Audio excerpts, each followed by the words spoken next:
अब देखिए भारत में भी कभी कभी दंगे हो जाते हैं, नरसंहार तो नहीं हुआ, मतलब दंगे बहुत आजादी के बाद हम लोगों ने, आजादी से पहले बहुत दंगे फसाद देखे, लेकिन देश पे कुछ चीजें ऐसी लग गई जिसको अगर आप जाति धर्म से हट के, राजनीति से हट के देखिएगा तो देश पे एक धब्बा लग गया। आप इसको देखिए 84 का सिखों के साथ जो हुआ, 96 में कश्मीरी पंडितों के साथ हुआ, 2002 में जो गुजरात में हुआ। लेकिन अफसोस इस बात की है कि जिसको 2002 के गुजरात दंगे का टेंशन है उसे कश्मीरी पंडित से कोई लेना देना नहीं, जिसे कश्मीरी पंडित की चिंता है उसे गुजरात से कोई मतलब नहीं, और जिसे इन दोनों से मतलब, जिसको सिख 1984 वाला है उसको दूसरे से कोई मतलब नहीं।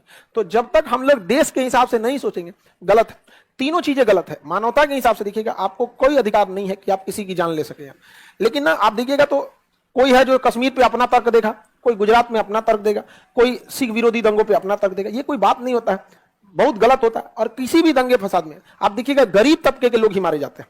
कश्मीर में जो हुआ, जिनके पास पैसे नहीं थे वो तो वहीं बेचारे रुके रहे इंतजार में, बहुत अत्याचार हो गया उनके पास, पैसे वाला निकल गया यहाँ पे। गुजरात में भी देखिए, चाहे पंजाब में देखिए, या जो भी हो यहाँ पे, तो ये देश के लिए अच्छी बात नहीं है। क्या एक कोई भी व्यक्ति जब बाहर से भारत को देखता होगा तो उसको ये नहीं दिखते होंगे गुजरात में क्या हुआ, कश्मीर में क्या हुआ, सिख विरोधी दंगों में क्या। आजादी के बाद इसी दिन के लिए आजादी मिली थी, लेकिन किसी को आप गौर करके देखिएगा इस समय में जो कश्मीर का बात करेगा ना उसको सिख दंगों से कोई मतलब नहीं है, सबको अपना मतलब है। अरे भाई अगर आप मानवता की बात कर रहे, तीनों की बात कर लो यहाँ पे, लेकिन नहीं, हमको तो राजनीति है मतलब रहता है, सब लोग को अपने अपने राजनीति से ही है। अब देखिएगा जिसको बहुत दिक्कत है, अरे अहमदाबाद में क्या हुआ, गुजरात दंगा में, उसको कश्मीरी पंडितों से कोई मतलब नहीं। अच्छा, जो बात करते हैं ना उनको रियल में उनके पीड़ितों से कोई मतलब नहीं।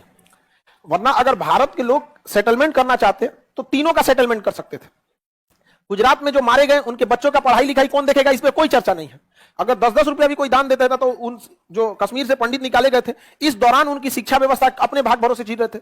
अगर हम लोग कुछ भी किया, लेकिन इस पर तो चर्चा ही नहीं करना है, वरना मेन मुद्दे खत्म हो जाएगा, फिर भाईचारे की बात आ जाएगी। क्योंकि जब बात आप कहिएगा कि जो कश्मीरी पंडित जब निष्कासित कर दिए, जब कैंपों में रह रहे थे, तो जो उनके बाल बच्चे थे उनकी पढ़ाई तो नहीं ना लौट के आ सकती। भाई एक उम्र होती है पढ़ने की, अब तो क्या बोर हो गएगा तो फिर से नर्सरी में नहीं ले जाएगा। तो अब आप बात करने लगेगा कि नहीं, इनके लिए कुछ फंड दिया जाए जिससे कि इनकी शिक्षा हो, तो उसमें सिख भी दे देगा, जैन भी दे देगा, बौद्ध भी दे देगा, मुस्लिम भी दे देगा, हिंदू भी दे देगा, सारा मामले खत्म हो जाएगा। नहीं हो जाएगा। अब मान के चलिए जो सिखों की जिनके साथ नरसंहार हुआ, जिन सिखों को मारा गया, उनके जो बच्चों के लिए अगर कोई संगठन आके ये बोलता तो क्या आप कहते कि हम सिख नहीं, हम पैसे क्यों देंगे? जिसके पास सक्षमता दे देता है, लेकिन इससे नफरत खत्म हो जाता है, समझे? इसलिए आपके सामने एक ऑरा क्रिएट कर दिया जाता है, आप इसी में फंसे रहिए और आप उसी में फंस के रह जाते हैं। गुजरात में जिन लोगों की जान गई, जो वकालत करते हैं कि गुजरात में इतने लोग की दंगों में जान चली गई, वो वकालत करने वालों से पूछिए कि आप जब बात उठाते हैं दंगों की, तो कभी ये भी बात उठा दी कि दंगों के बाद उन बच्चों पे क्या बीता, आपने क्या किया? कोई स्कूल के लिए भी कुछ किया? कम से कम एक सरकारी स्कूल की व्यवस्था करते। मजदूर मरे थे, कोई बहुत बड़ा वीआईपी लोग तो नहीं मारा रहता है, मजदूर किसी यही लोग मारे जाते हैं किसी भी जगह, लेकिन नहीं, ऐसा नहीं होगा। अगर वो कहते कि हम इन बच्चों जो मारे गए हैं उसको हम क्या करना चाहते हैं, मतलब विद्यालय बनाना चाहते हैं, तो भारत को तो जरूरत ही नहीं रहता, गुजराती व्यापारी इतने की पैसा दे देते हैं, उन लोग का सेटल हो सकता। भाई कोई चीज हो गया है उसके बाद भी तो मायने रखती। तो ये अच्छी बात नहीं होती एक अच्छे देश के लिए। आप पढ़े लिखे हैं, जब भी बात आएगी तो याद रखिएगा, आपके धर्म को सबसे ज्यादा तकलीफ, सबसे ज्यादा क्षति वही पहुंचाएगा जो बार बार आपके धर्म का लेके आगे बढ़ता है, बार बार, क्योंकि उस व्यक्ति के पास अपनी कोई काबिलियत नहीं है। एपीजे अब्दुल कलाम की अपनी काबिलियत थी, अपने से पहचान बना ली, नहीं रहती तो वो धर्म का झंडा लेके घूमने लगते। तो धर्म का सहारा तभी लिया जाता है जब हमारे पास अपना कुछ नहीं बच जाता। समझ में आ गया कि नहीं आ गया?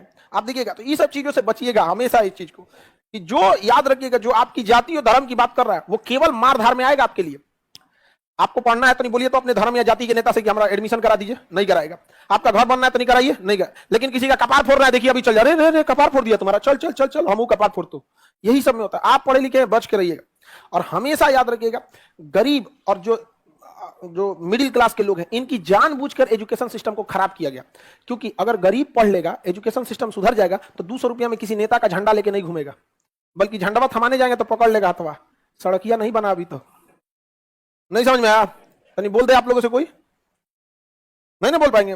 कुछ नहीं होता इन लोग, जिस दिन जनता पढ़ ली ना, गांव का आदमी चंदा जुटा के 100-100, 200 रुपया, 1000 रुपया करके 10-20 हजार अगर जमा कर ले, कुछ करना नहीं है, सड़क बनाना नहीं है, 10,000 में सड़कों नहीं बनेगा, स्टार्ट कर देना है, बस स्टार्ट कर देना है, भूमि पूजन करा देना है, 2-4 को नारियल फोड़ देना है, सारे धर्मों को मिला लेना है ताकि सारे लोग साथ आ जाए। और मीडिया को लेके जाना है कि विधायक जी ने सड़क नहीं बनाया, हम लोगों ने अपने से सड़क बना लेंगे। आप बस 10 कदम आगे बढ़िए ना, देखिए उसका मुंह लग जाएगा, फिर बनाने चलाएगा। लेकिन ये सब आएगा कब? हाँ, एजुकेशन रहिएगा तब नहीं। समझ आ गया कि नहीं आ गया?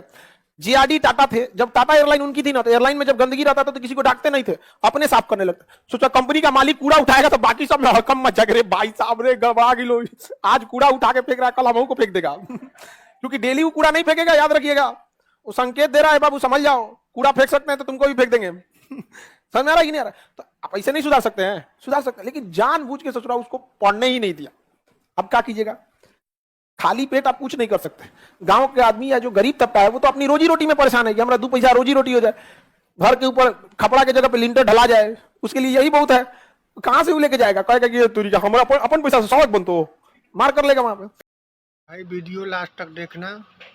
एक खान सर दंगा के बारे में बता रहे हैं, राजनीति दंगा के बारे में। अगर इनका वीडियो आप लोगों को अच्छा लगे तो प्लीज़ ज़्यादा से ज़्यादा शेयर करना और कमेंट करके बताना ये वीडियो आप लोगों को कैसा लगा। वीडियो पसंद आए तो प्लीज़ लाइक करना, लाइक करके बताना कि हाँ कैसा है वीडियो।